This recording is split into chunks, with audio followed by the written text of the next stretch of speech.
Hello दोस्तों, आप सभी का ऑल अबाउट सोशियस में स्वागत है। और ये समाजशास्त्र की कॉम्पिटिटिव सीरीज है। इसमें आज हम लोग प्राथमिक और द्वितीयक समूह के बारे में चर्चा करने वाले हैं।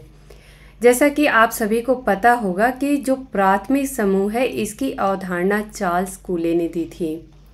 द्वितीयक समूह की किसी ने अवधारणा नहीं दी है। इस चीज़ से आप लोग बिल्कुल कंफ्यूज नहीं होइएगा कि प्राथमिक और द्वितीयक दोनों समूह की अवधारणा जो है वो चार्ल्स कूले ने दी है, बल्कि सिर्फ और सिर्फ प्राथमिक समूह की अवधारणा जो है वो चार्ल्स कूले से संबंधित है, ना कि द्वितीयक समूह की।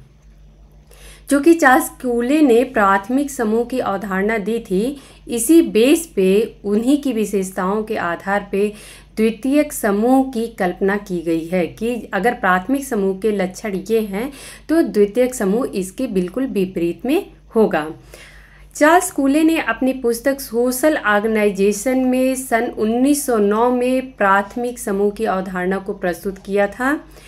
इन्होंने कहा है कि प्राथमिक समूह से मेरा तात्पर्य ऐसी समूहों से है जिनकी विशेषता आमने सामने के घनिष्ठ संबंध और सहयोग हैं।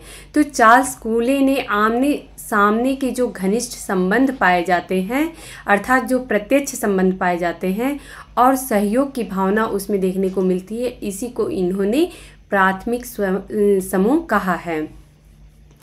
कोजर एवं रोजनबर्ग का कथन है कि सामाजिक संबंधों की घनिष्ठता प्राथमिक समूहों के सर्वाधिक महत्वपूर्ण विशेषता है। तो यहाँ पे कोजर एवं रोजनबर्ग ने अपनी जो विचार प्रस्तुत किए हैं प्राथमिक समूह से संबंधित, तो इसमें इन्होंने कहा है कि जो सामाजिक संबंधों में घनिष्ठता पाई जाती है, यही प्राथमिक समूहों में सबसे ज़्यादा महत्वपूर्ण विशेषता है। और ये कथन इन्होंने अपनी पुस्तक सोशियोलॉजिकल थ्योरी में दिया है। तो यहाँ पे आप लोगों को एक और फैक्ट्स मिल रहा है कि कोजर एवं रोजनबर्ग की पुस्तक है सोशियोलॉजिकल थ्योरी, और इसी में इन्होंने प्राथमिक समूह से संबंधित ये परिभाषा दी है। लुंडबर्ग का कथन है कि प्राथमिक समूह का तात्पर्य दो या दो से अधिक ऐसे व्यक्तियों से है जो घनिष्ठ, सहभागी और वैयक्तिक ढंग से एक दूसरे से व्यवहार करते हैं। तो यहाँ पे लुंडबर्ग ने दो या दो से अधिक व्यक्तियों के ऐसे ग्रुप को कहा है कि जो कि घनिष्ठ रूप से या फिर वैयक्तिक ढंग से सहभागी तरीके से एक दूसरे से व्यवहार करते हैं, तो उसी को हम प्राथमिक समूह कहते हैं। और लुंडबर्ग ने अपनी ये परिभाषा अपनी पुस्तक सोशियोलॉजी में दी है। फेयरचाइल्ड का कथन है कि एक प्राथमिक समूह का जिसमें 2 से लेकर 50 या 60 लोगों के, अर्थात एक छोटी संख्या के अपेक्षाकृत अधिक लंबे समय तक चलने वाले आमने सामने के संबंधों में किसी एक उद्देश्य के लिए नहीं, वरन केवल एक व्यक्ति के रूप में, न कि विशिष्ट कार्यकर्ताओं, प्रतिनिधियों या संगठनों के नियुक्तों के रूप में रहते हैं, के रूप में परिभाषित किया जा सकता है। तो आप लोग यहाँ पे समझ रहे होंगे कि फेयरचाइल्ड की परिभाषा में कुछ ऐसे की टर्म्स आप लोगों को देखने को मिलेंगे, जैसे कि विशिष्ट कार्यकर्ता हुए, प्रतिनिधि हुए, संगठनों के नियुक्त हुए। तो इस प्रकार से आप लोगों को फेयरचाइल्ड की जो प्राइमरी ग्रुप से संबंधित परिभाषा है उसमें आप लोगों को ये की टर्म देखने को मिल सकते हैं। और फेयरचाइल्ड की जो पुस्तक जनरल सोशियोलॉजी है, इसी में इन्होंने अपनी ये परिभाषा दी है।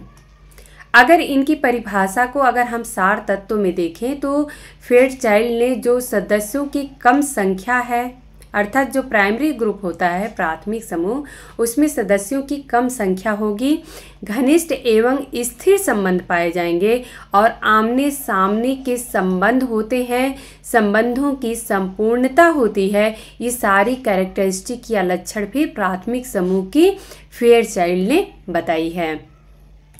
जिस बर्ड का कथन है कि प्राथमिक समूह व्यक्तिगत संबंधों पर आधारित होता है, तो यहाँ पे इन्होंने व्यक्तिगत संबंधों को ज़्यादा प्रधानता दी है, जिसमें सदस्य तुरंत एक दूसरे से व्यवहार करते हैं। किम्बॉल यंग का कथन है कि परस्पर घनिष्ठ आमने सामने के संपर्क होते हैं और सभी व्यक्ति समरूप कार्य करते हैं, अर्थात एक ही तरीके की कार्य करते हैं।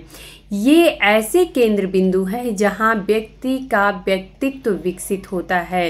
तो ये बात किम्बॉल यंग कहते हैं। इन्होंने प्राइमरी ग्रुप को सेंटर पॉइंट माना है। उन्होंने कहा है कि एक ये ऐसा केंद्र बिंदु होता है जहाँ से ही व्यक्ति के व्यक्तित्व का विकास होता है।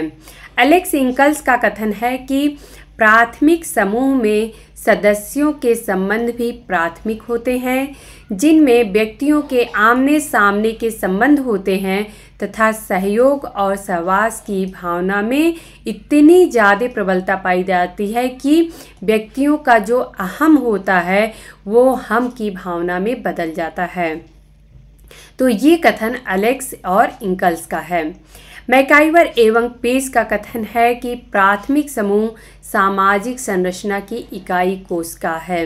तो ये जो कथन है इसके आगे आप लोग वेरी इम्पॉर्टेंट लगा लीजिएगा, क्योंकि ये जो कथन है वो बहुत बार परीक्षाओं में पूछा जा चुका है कि किसने कहा है कि जो प्राथमिक समूह होता है वो सामाजिक संरचना की इकाई कोशिका होती है, अर्थात यूनिट सेल होती है। तो ये कथन मैकाइवर एवं पेज की है। बीर स्ट्रीट का कथन है कि यह घनिष्ठता अथवा सामाजिक दूरी की मात्रा है, न कि शारीरिक दूरी जो कि प्राथमिक समूह को निर्धारित करती है। तो इन्होंने कहा है बीर स्ट्रीट ने कि ऐसा नहीं है कि हम शारीरिक दूरी अगर है, जिस प्रकार से चार्ल्स कूले ने कहा था कि प्रत्यक्ष संबंध पाया जाता है तभी हम प्राथमिक समूह मान सकते हैं, तो उसको क्रॉस करते हुए बीर स्ट्रीट कहते हैं कि ये शारीरिक दूरी को नहीं निर्धारित करता है, बल्कि ये कितना लोगों में घनिष्ठता पाई जा रही है या फिर सामाजिक दूरी कितनी है, इसकी मात्रा को निर्धारित करता है जो प्राथमिक ग्रुप होता है। ब्रूम तथा सेल्जनिक कहते हैं कि एक समूह प्राथमिक वहाँ तक है जहाँ तक वह प्राथमिक संबंधों पर आधारित होता है। तो ब्रूम तथा सेल्जनिक ने प्राथमिक संबंधों को ज़्यादा प्राथमिकता दी है। जहाँ व्यक्ति कुछ समय तक घनिष्ठ रूप में साथ साथ रहते हैं या काम करते हैं, वहाँ साधारणतः प्राथमिक संबंधों पर आधारित समूह उभरते हैं। इन्होंने कहा है कि परिवार, क्रीड़ा समूह तथा पड़ोस प्राथमिक समूह के विकास की समुचित दिशाएं प्रस्तुत करते हैं। और इन्होंने अपना ये कथन, इनकी बुक है सोशियोलॉजी, ब्रूम तथा सेल्जनी की बुक है ये सोशियोलॉजी। आप लोगों को यहाँ पे एक और ऑथर देखने को मिले हैं जो कि यहाँ पे लुंडबर्ग ने भी सोशियोलॉजी नामक पुस्तक लिखी है। तो आप लोगों को कंफ्यूज होने की ज़रूरत नहीं है, क्योंकि ऐसे बहुत से समाजशास्त्री रहे हैं जिन्होंने सोशियोलॉजी नाम से ही कई पुस्तकें लिखी हैं। तो यहाँ पे ब्रूम तथा सेल्जनिक को आप देख रहे हैं, ये भी सोशियोलॉजी नाम से ही पुस्तक लिखे हैं। प्राथमिक समूह के अगर कुछ उदाहरण ले लें तो कूले ने परिवार, क्रीड़ा समूह तथा पड़ोस को प्राथमिक समूह माना है। तो ये भी बहुत ज़्यादा इम्पॉर्टेंट है। विभिन्न परीक्षाओं में ये प्रश्न पूछा गया है कि कूले के अनुसार प्राथमिक समूह के उदाहरण कौन कौन से हैं। तो इन्होंने परिवार को माना है, परिवार प्राथमिक समूह होता है। क्रीड़ा समूह होता है जहाँ पे लोग खेलते हैं या बच्चे जहाँ आपस में खेलते हैं, तो उनको भी उन्होंने प्राथमिक समूह माना है। और जो पड़ोस होता है, हमारा नेबर होता है, तो वो भी हमारे प्राथमिक समूह में आता है।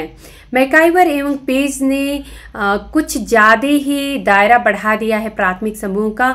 उन्होंने कहा है कि परिवार, क्रीड़ा समूह, मित्र मंडली, गपशप समूह, साझेदारी, स्थानीय भाईचारा, अध्ययन समूह, गैंग, जनजातीय परिषद आदि भी जो होते हैं वो हमारे प्राथमिक समूह के अंतर्गत ही आते हैं। तो यहाँ पे आप लोगों को याद करने का मैं तरीका बता रही हूँ कि कूले में अगर सिर्फ देखा जाए तो परिवार, क्रीड़ा समूह और पड़ोस आता है।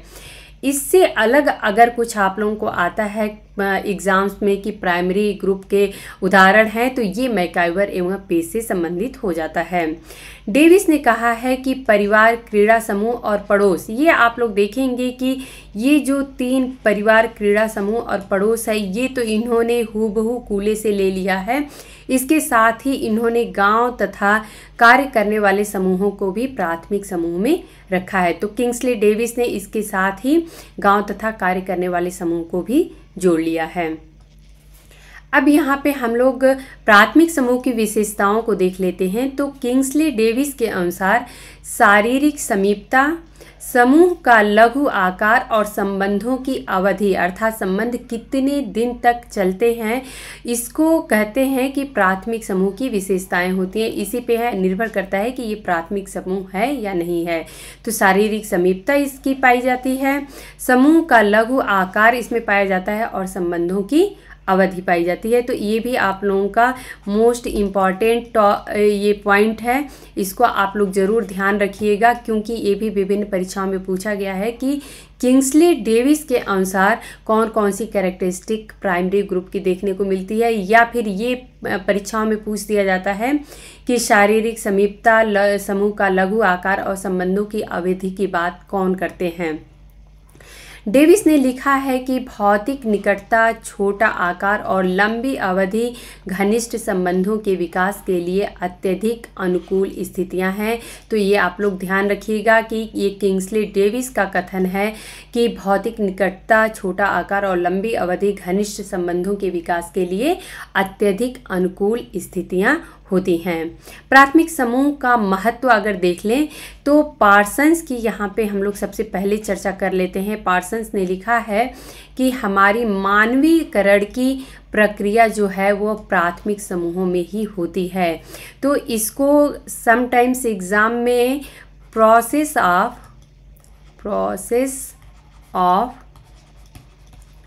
ह्यूमनाइजेशन के टर्म में पूछ लेता है। इसी के इंग्लिश फॉर्म को आप लोगों को हिंदी में ही पूछ लेगा कि किसने प्रोसेस ऑफ ह्यूमनाइजेशन की बात की है। तो ये पार्सन्स ने की है। इन्होंने कहा है कि प्राथमिक समूह ही होता है जिसमें एक व्यक्ति जो होता है वो मानव के रूप में या सामाजिक मानव के रूप में परिवर्तित होता है। अब यहाँ पे हम लोग प्राथमिक समूह के कुछ महत्व देख लेते हैं। तो इस प्राथमिक समूह में गुणों का विकास होता है, मनोवैज्ञानिक सुरक्षा मिलती है क्योंकि हम अपनों के बीच में होते हैं, मनोरंजन प्रदान करता है, सामाजिक प्रतिमानों के पालन एवं नियंत्रण में योगदान देता है। क्योंकि अगर हम परिवार का उदाहरण ले लें तो परिवार के ही अंदर में हमें किस प्रकार से सामाजिक जो प्रतिमान होते हैं, नियम होते हैं, उनके अनुसार हमें क्या क्या सीखना है, नहीं सीखना है। तो इन सारी चीज़ों की जो कंट्रोल की बात होती है कि किस प्रकार से हमारे बिहेवियर को कंट्रोल करना है, समाज के अनुसार हमें व्यवहार करना है, तो ये हमारा प्राइमरी ग्रुप में ही मिलता है।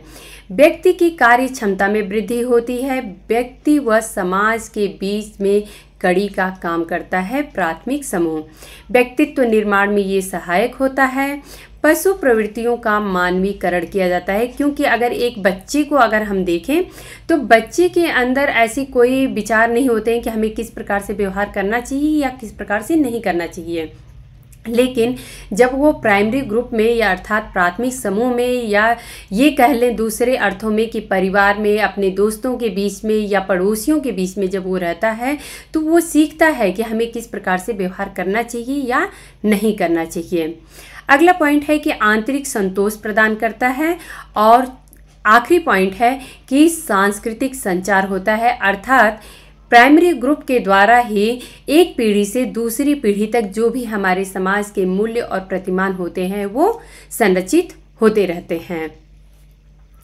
यहाँ पे किम्बॉल यंग ने कहा है कि प्राथमिक समूह मौलिक मानव संघों के प्रतिनिधि हैं। ये वेरी वेरी इम्पॉर्टेंट है, आप लोग ज़रूर ध्यान रखिएगा, क्योंकि ये जो कथन है वो विभिन्न परीक्षाओं में पूछा गया है कि ये किसका कथन है कि प्राथमिक समूह मौलिक मानव संघों के प्रतिनिधि हैं।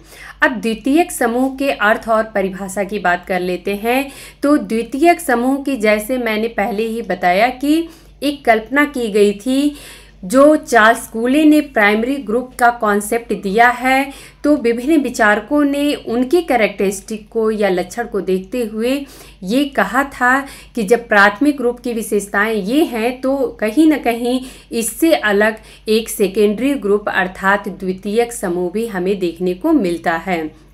और इसकी बात जार्सी होमन्स और किंग्सले डेविस ने की है।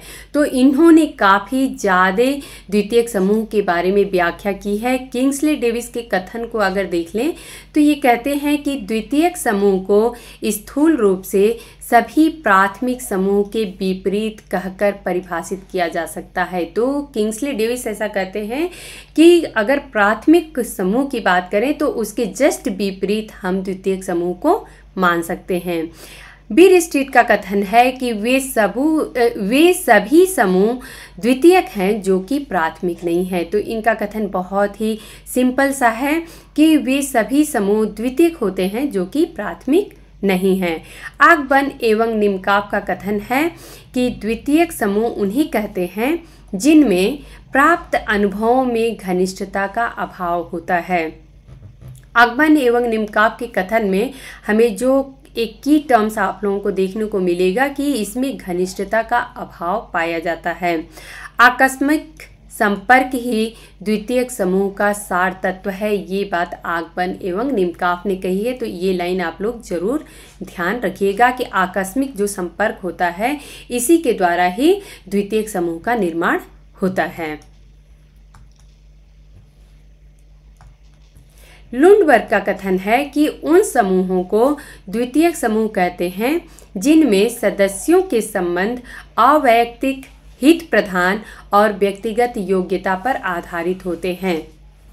तो लुंडबर्ग ऐसा कहते हैं कि जो द्वितीयक समूह होते हैं उनमें जो संबंध होते हैं सदस्यों के बीच में वो वैयक्तिक नहीं होते हैं बल्कि अवैयक्तिक होते हैं। अर्थात अवैयक्तिक संबंध का अर्थ ये होता है कि ऐसे संबंध जो औपचारिक बेस पे होते हैं, ना कि हम ऐसे ही मिल के और तमाम बातें कर रहे हैं, बल्कि ऐसे हमारे जो संबंध होते हैं जो कि कुछ नियमों के आधार पे होते हैं। जैसे कि अगर हम किसी भी अगर सरकारी कार्यालय में अगर जाएं और जब अगर हम किसी अधिकारी से बातचीत करते हैं तो आमने सामने के ही संबंध होते हैं, लेकिन वह हमारे घर से संबंधित घरेलू बातचीत नहीं होते हैं, बल्कि वहाँ के जो हमारे कुछ उद्देश्य से हम गए रहते हैं उससे संबंधित हमारी बातचीत होती है।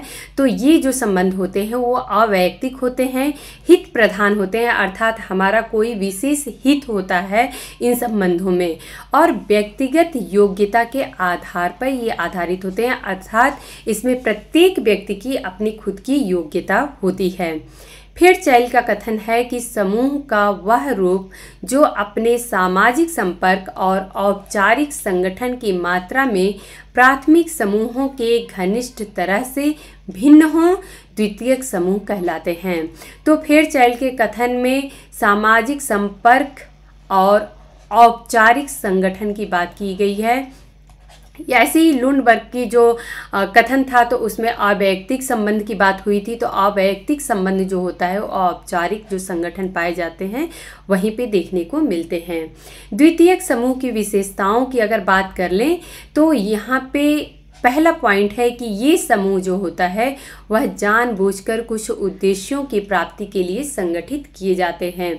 तो जो द्वितीयक समूह होते हैं वो उद्देश्यों की प्राप्ति के लिए, हमारे कुछ उद्देश्य होते हैं उसकी प्राप्ति के लिए ये समूह बनाए जाते हैं। इन समूहों में सदस्यों का एक दूसरे को व्यक्तिगत रूप में जानना आवश्यक नहीं होता है।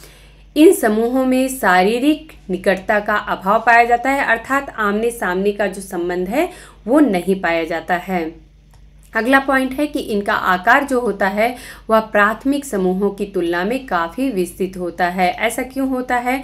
क्योंकि प्राथमिक समूह की बात करें तो इसमें हमारे प्रत्यक्ष संबंध होते हैं, आमने सामने के संबंध होते हैं। तो ये जो प्राथमिक समूह होते हैं वो कुछ ही लोगों तक ये सीमित रह जाएगा क्योंकि प्रत्यक्ष संबंध की बात होती है। लेकिन द्वितीयक समूह में चूँकि अप्रत्यक्ष संबंध होते हैं, अर्थात कहीं से भी कोई व्यक्ति एक दूसरे से जुड़ा हुआ है। जैसे कि इसका बहुत ही एक अच्छा एग्जाम्पल आप लोग मास मीडिया को ले सकते हैं या सोशल मीडिया जो है उसको आप लोग ले सकते हैं कि अगर कोई एक व्यक्ति फेसबुक से जुड़ा हुआ है तो वो विश्व के तमाम व्यक्तियों से घर बैठे ही जुड़ा हुआ है, इसको हम लोग द्वितीयक संबंध मानेंगे। तो अभी उम्मीद है कि आप लोगों को द्वितीयक समूह किसे कहेंगे वो क्लियर हो गया होगा। अगला पॉइंट इसकी विशेषता में है कि ये समूह व्यक्ति के जीवन के किसी पहलू विशेष से संबंधित होते हैं, अतः यह व्यक्तित्व के किसी एक पक्ष को ही साधारणतः प्रभावित कर पाते हैं। तो जो द्वितीयक समूह होता है, इसमें आप लोगों को पता है कि ये व्यक्तिगत योग्यता पर निर्धारित होता है, इसलिए ये व्यक्तित्व के किसी एक पक्ष पे ही ज़्यादा ध्यान दे पाता है।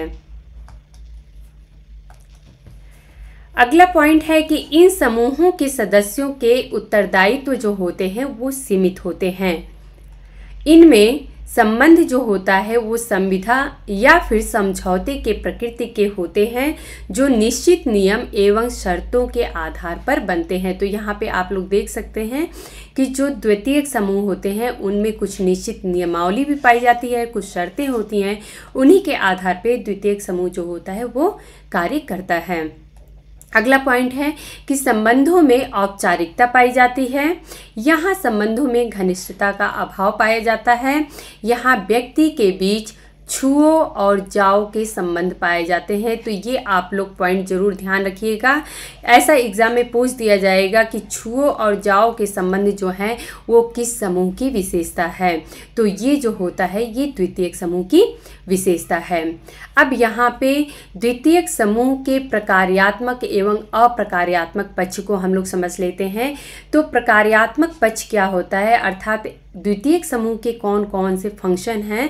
तो ये जो होते हैं सामाजिक परिवर्तन एवं प्रगति में सहायक होते हैं, क्योंकि द्वितीयक समूह जो होते हैं वो प्राथमिक समूहों की तरह घनिष्ठ नहीं होते हैं, इसलिए सामाजिक परिवर्तन और प्रगति में ये सहायक माने जाते हैं।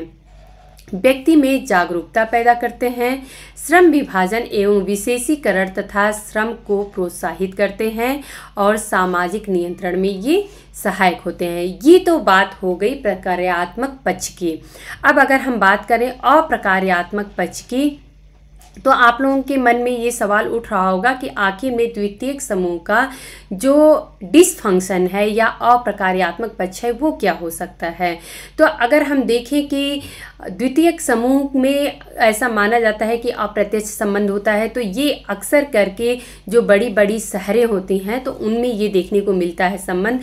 जैसे कि अगर कोई भी व्यक्ति है कहीं जॉब करता है तो वहाँ से वो व्यक्तिगत तौर पे नहीं जुड़ा रहता है, बल्कि वो जितने समय तक काम करता है वहाँ पे उतने समय तक वहाँ के लोगों से उसका संबंध होता है और फिर वो वापस अपने घर को आता है। लेकिन उस बीच में अगर देखा जाए तो शहर के भीड़ में वो व्यक्ति बिल्कुल अकेला महसूस करता है, क्योंकि उसका परिवार कहीं और होता है, उसकी जन्मभूमि जो होती है वो कहीं और होती है, वो अपनों से दूर सारी भीड़ में भी अकेले महसूस करता है। और इस प्रकार से देखा जाए तो जो इसका डिसफंक्शन है सबसे बड़ा वो ये है कि व्यक्ति सभी भीड़ में रहते हुए भी अपने आप को अकेला महसूस करता है। और एक परिवार में जो देखा जाए कि चूँकि परिवार के अगर हर व्यक्ति को लिया जाए कि वो किसी न किसी कार्य से बाहर को निकले रहते हैं, तो जो परिवार में विघटन की प्रक्रिया भी हमें देखने को मिलती है। तो इस प्रकार से ये इसके कुछ डिसफंक्शन भी होते हैं। प्राथमिक एवं द्वितीयक समूह में कौन कौन से अंतर पाए जाते हैं इसको हम लोग देख लेते हैं। तो प्राथमिक समूह में आकार छोटा होता है, वहीं पे द्वितीयक में आकार बड़ा होता है। प्राथमिक समूह में सदस्यों की संख्या कम होती है, जबकि द्वितीयक में ज़्यादा होती है। तीसरा पॉइंट है कि सदस्यों में शारीरिक समीपता पाई जाती है, वहीं पे यहाँ पे बोला जाता है कि सदस्यों में शारीरिक समीपता हो भी सकती है और नहीं भी हो सकती है। अगला पॉइंट है कि सदस्यों में अस्थायी संबंध पाए जाते हैं, लेकिन वहीं पे द्वितीयक में जो है वो सदस्यों में अस्थायी संबंध होते हैं। अगला पॉइंट है कि प्राथमिक जो समूह होते हैं इसमें संबंधों में निरंतरता पाई जाती है, जबकि द्वितीयक समूह में निरंतरता नहीं पाई जाती है। प्राथमिक समूह में संबंध अनौपचारिक होते हैं, वहीं पर द्वितीयक समूह जो होता है इसमें संबंध जो होते हैं वो औपचारिक होते हैं।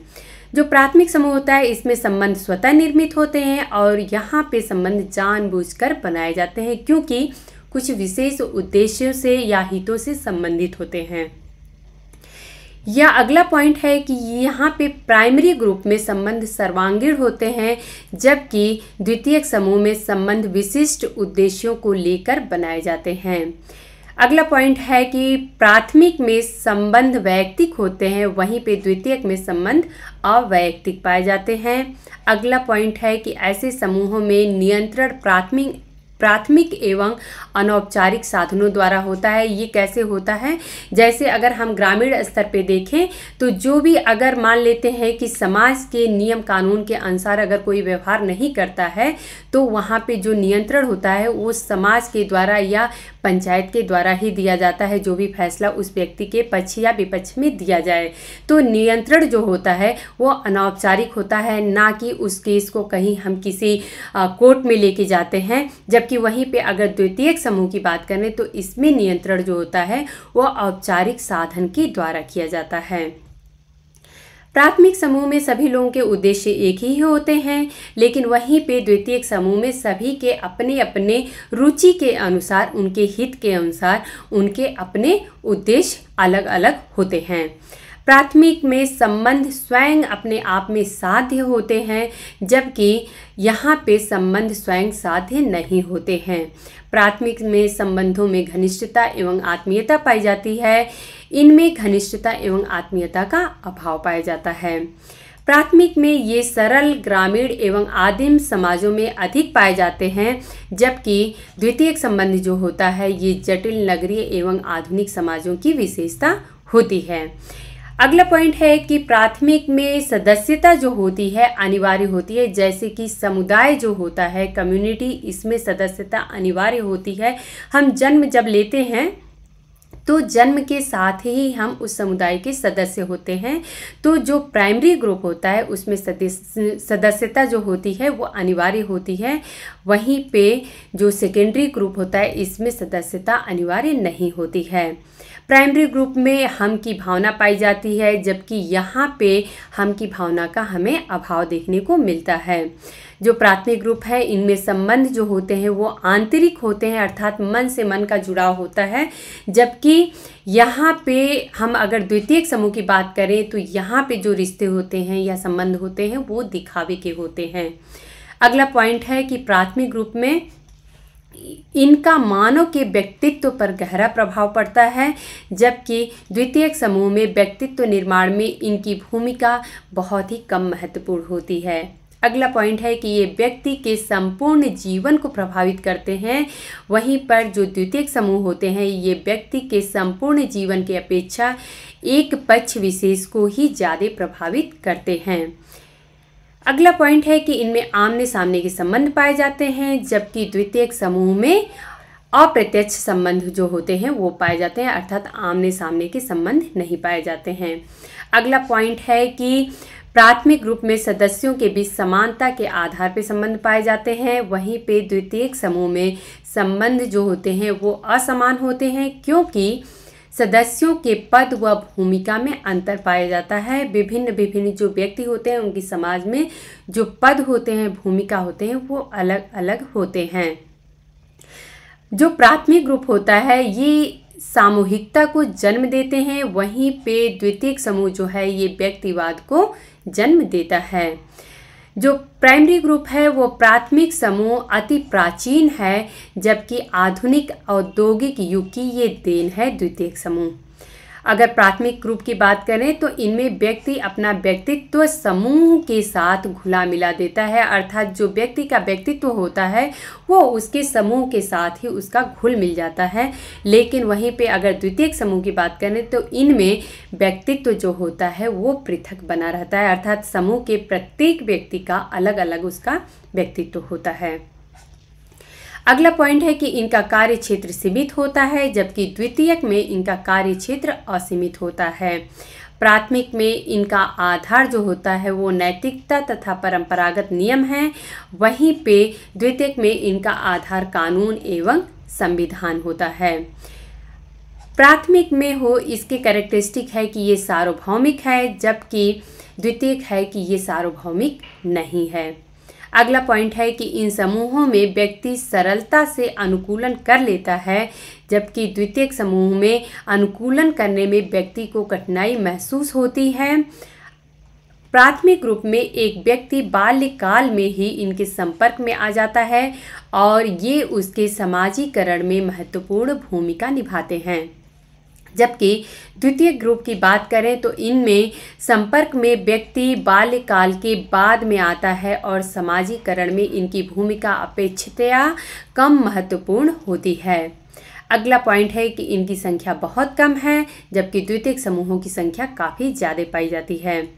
और ये आखिरी पॉइंट है कि प्राथमिक समूह में कोई द्वितीयक समूह नहीं होता है, जबकि एक द्वितीयक समूह में कई प्राथमिक समूह हो सकते हैं। वो कैसे होते हैं इसको हम लोग समझ लेते हैं कि अगर हम लोग अगर एक शहर की बात कर लें तो एक शहर में अगर हम देखेंगे कि विभिन्न लोग निवास करते हैं, वहीं पे अगर देखें तो कोई बंगाली समाज का होगा, कोई राजस्थानी समाज का होगा, कोई गुजराती समाज का होगा। तो इस प्रकार से एक जो हमें द्वितीयक समूह अगर एक शहर में दिखाई दे रहा है तो इसमें जो अलग अलग हमें ग्रुप दिख रहे हैं छोटे छोटे, कि जो कि भाषा के आधार पे या फिर किसी एक क्षेत्र विशेष के आधार पे छोटे छोटे गुटों में लोग बटे रहते हैं, तो वो हमें प्राथमिक संबंध के रूप में दिखाई देते हैं या फिर प्राथमिक समूह के रूप में दिखाई देते हैं। अब यहाँ पे एक और कॉन्सेप्ट है, उसको हम लोग समझ लेते हैं कि आभासी या फिर अर्ध प्राथमिक समूह की अवधारणा है, ये किसने दी है। तो ये कॉन्सेप्ट भी चार्ल्स कूले ने दिया था और इन्होंने कहा था कि ऐसे समूह जिनमें प्राथमिक एवं द्वितीयक समूह की मिश्रित विशेषताएं पाई जाती हैं, अर्थात उनमें कुछ प्राथमिक समूह की भी विशेषताएं पाई जाती हैं और द्वितीयक समूह की भी विशेषताएं पाई जाती हैं, तो उन्हीं को इन्होंने आभासी या फिर अर्ध प्राथमिक समूह कहा है, जिसे क्वासी ग्रुप कहते हैं। इन्होंने कहा है कि अर्ध प्राथमिक समूह इसलिए कहा जाता है क्योंकि ये समूह सदस्यों की संख्या, घनिष्ठता एवं आमने सामने के संबंधों के दृष्टि से तो प्राथमिक होते हैं, किंतु संरचना व संगठन की दृष्टि से द्वितीयक समूह के निकट होते हैं। ये घनिष्ठ आमने सामने के संबंधों द्वारा संगठित वे समूह हैं जो अपनी संगठन संबंधी विशेषताओं और विशेष उद्देश्य के कारण सीमित आकार के होते हैं। चार्ल्स कूले ने अर्ध प्राथमिक समूहों में कुछ उदाहरण बताए हैं। इन्होंने कहा जैसे कि एक स्काउट ग्रुप को हम ले लेते हैं, तो स्काउट ग्रुप में हम देखेंगे कि बहुत सारे जो व्यक्ति होते हैं या बच्चे होते हैं वो एक साथ होते हैं, आमने सामने के संबंध होते हैं, लेकिन उनमें वो जुड़ाव नहीं देखने को मिलेगा जो कि प्राथमिक समूह में हमें देखने को मिलता है। चूँकि स्काउट ग्रुप में जो भी लोग होते हैं वो किसी विशेष उद्देश्य से एक साथ जुड़े होते हैं और फिर जैसे ही उनका कार्य पूर्ण हो जाता है वैसे ही सब लोग वहाँ से उस स्काउट ग्रुप का जो एक बोलेंगे यूनिट उसको छोड़ के वो चले जाते हैं।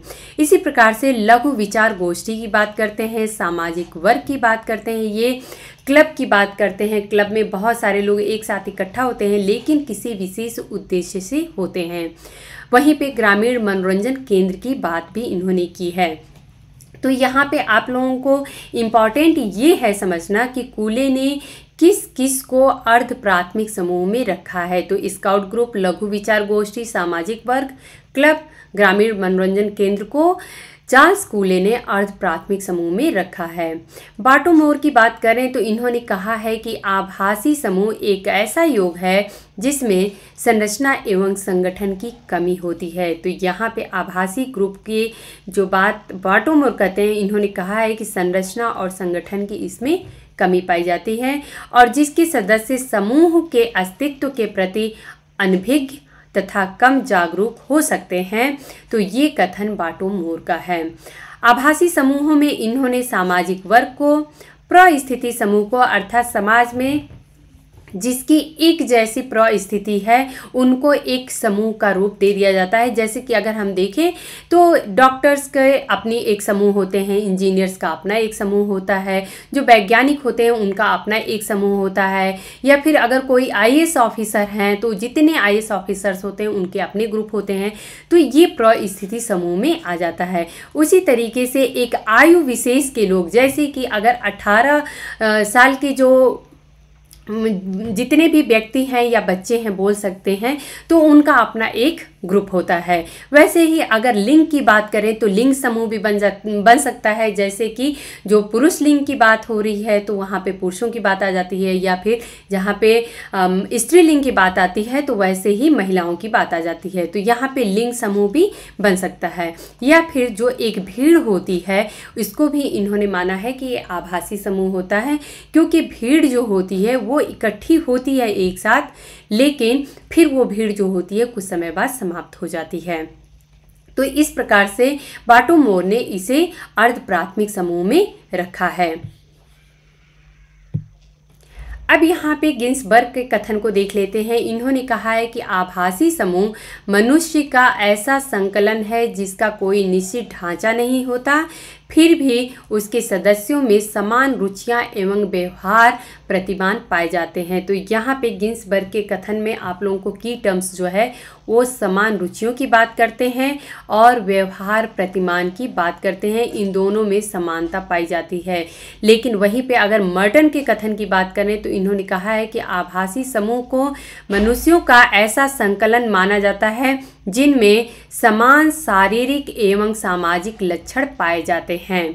तो इन्होंने समान शारीरिक एवं सामाजिक लक्षण की बात की है, किंतु वे परस्पर अंतःक्रिया नहीं करते हैं और इनमें घनिष्ठ सामाजिक संबंध नहीं पाया जाता है। तो ये बात मर्टन ने की है।